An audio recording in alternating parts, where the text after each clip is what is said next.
కాకినాడ జిల్లాలో 7 అసెంబ్లీ స్థానాలు, అందులో పెద్దాపురం నుంచి టీడీపీ ఎమ్మెల్యే ప్రాతినిధ్యం వహిస్తూ ఉండగా మిగతా 6 స్థానాల్లో వైసీపీ ఎమ్మెల్యేలు ప్రాతినిధ్యం వహిస్తున్నారు. అయితే వైసీపీ అధినేత సీఎం జగన్ మాత్రం వారిలో ముగ్గురికి టికెట్లు లేవని చెప్పేశారు. స్వయంగా వారికే జగన్ పిలిపించి చెప్పారు. ఇక వారి స్థానాల్లో ప్రకటించిన ఇన్ఛార్జీలను గ్రౌండ్ లెవెల్లో పార్టీ గెలుపు కోసం కసరత్తు చేయాలని ఆదేశాలు జారీ చేశారు.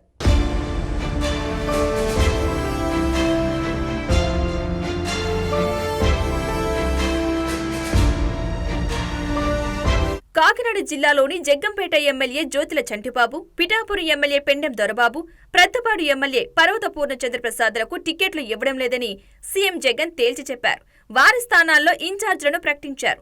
జగ్గంపేటకు మాజీ మంత్రి తోట నరసింహం, పిఠాపురానికి కాకినాడ ఎంపీ వంగా గీత, ప్రత్తిపాడుకు మాజీ ఎమ్మెల్యే వరుపుల సుబ్బారావులను ఇన్ఛార్జీలుగా నియమించారు. దీంతో ఆ ముగ్గురు సిట్టింగ్ ఎమ్మెల్యేలు తిరుగుబాటు జెండాలు ఎగరవేశారు. అయినా సీఎం జగన్ వారిని తేలిగ్గా తీసుకున్నారు. ఇన్ఛార్జీలను నేరుగా రంగంలోకి దిగి అధికారిక కార్యక్రమాల్లో పాల్గొనాలని ఆదేశించడంతో ఆ ముగ్గురు వారికి కేటాయించిన నియోజకవర్గాల్లో చురుగ్గా వ్యవహరిస్తున్నారు.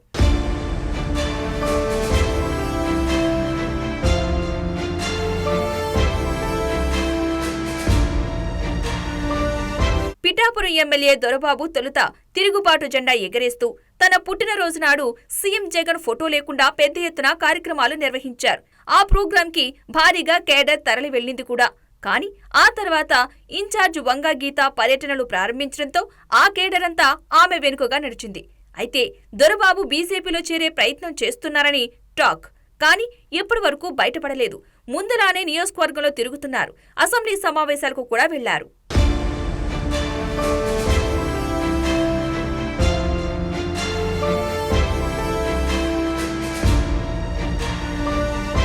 జగ్గంపేట ఎమ్మెల్యే జ్యోతుల చంటిబాబు తెలుగుదేశం పార్టీలో చేరేందుకు ప్రయత్నాలు చేశారు. అక్కడ బలంగా ఉన్న టీడీపీ రాష్ట్ర ఉపాధ్యక్షుడు జ్యోతుల నెహ్రూ చంటిబాబు రాకకు మోకాలడ్డారు. ఆయనను పార్టీలోకి తీసుకునేది లేదని తెగ్గేసి చెప్పారు. దీంతో గత డిసెంబర్ నెలలో కాకినాడలో మకం వేసిన పవన్ కళ్యాణ్ ను కలిసినా ఆయన నుంచి కూడా పెద్దగా స్పందన లేదు. కొద్ది రోజుల పాటు కార్యక్రమాలకు దూరంగా ఉన్నారు. ఈలోగా ఇన్ఛార్జ్ తోట నరసింహం చురుగ్గా నియోజకవర్గంలో తిరగటం మొదలుపెట్టారు. దీంతో చేసేదేమీ లేక చంటిబాబు వైసీపీలోనే కొనసాగుతున్నారు. ఆయన కూడా అసెంబ్లీ సమావేశాలకు హాజరయ్యారు. ఎక్కడా కూడా అసమ్మతి బయటపడనీయడం లేదు.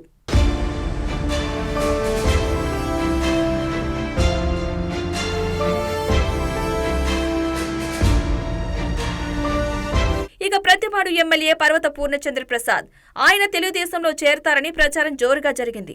పార్టీ అంతా తన వెనుకే ఉందని చెప్పడానికి ఆయన బల ప్రదర్శన, భారీ ర్యాలీ సైతం నిర్వహించారు.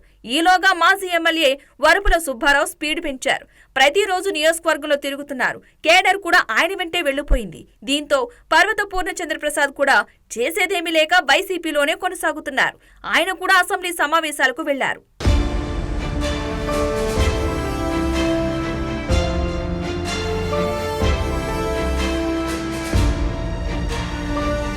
టికెట్ లేదని చెప్పగానే ఆ ముగ్గురు ఎమ్మెల్యేలు టీడీపీ, జనసేన పార్టీల తలుపులు తెరుచుకుంటాయని ఆశించారు. కానీ వారి నుంచి పెద్దగా స్పందన లేదు. స్వతంత్రంగా నిలబడతామనే ఆలోచనలు చేశారు. కేడర్ తమ వెంట ఉన్నారని చెప్పేందుకు కార్యక్రమాలు చేశారు. ఎప్పుడైతే ఇన్ఛార్జీలు రంగంలోకి దిగారో కేడర్ ఆ ముగ్గురు ఎమ్మెల్యేలకు టాటా బైబై చెప్పేశారు. చేసేదేమీ లేక, ఇతర పార్టీల నుంచి ఆహ్వానం లేక సైలెంట్ అయిపోయారు. కాకినాడ జిల్లాలోనే కాదు, ఉమ్మడి తూర్పుగోదావరి జిల్లా వ్యాప్తంగా ఇప్పుడు ఈ ముగ్గురు ఎమ్మెల్యేల భవిష్యత్పైనే చర్చ జరుగుతోంది.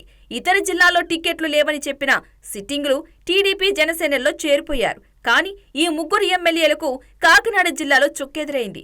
టీడీపీ, జనసేన నేతలు కనీసం పలకరించడం లేదు. సీఎం జగన్ లేదా ఇన్ఛార్జీలు కనీసం వారిని పిలవడం లేదు. ఈ పరిణామాల దృష్ట్యా పార్టీలోనే ఉన్నామని చెప్పుకునే ప్రయత్నాలు మాత్రం చేస్తున్నారు.